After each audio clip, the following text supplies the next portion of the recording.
So today gusto ko pag-usapan natin ang non-resistance. So ano ba yung non-resistance? Um, Alam mo yung mga panahon na parang hirap kang tanggapin yung mga nangyayari sa buhay mo.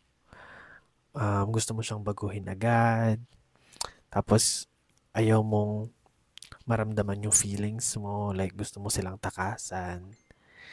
Yon yung resistance. Kapag nilalabanan mo yung reality, gusto mo siyang baguhin, gusto mo siyang, like, di mo siya matanggap. Pero mapapansin mo na when you resist when you resist the present moment, mas lalo kang napapagod.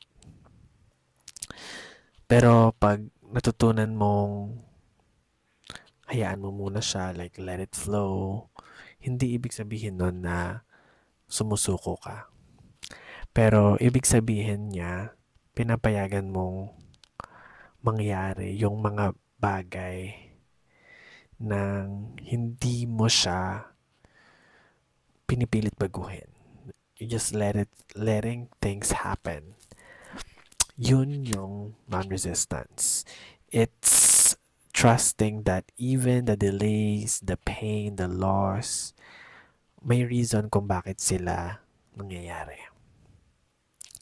Diba pag tinanggap mo sila, mas lalong gumagaan yung pakiramdam mo. Parang nagkakaroon ka ng space to breathe.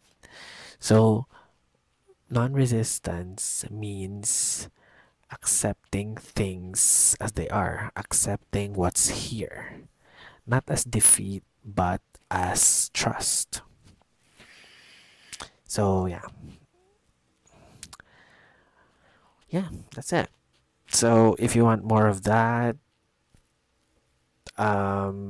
you can follow me. I share things about spirituality, self improvement, and just things on that topic, you know.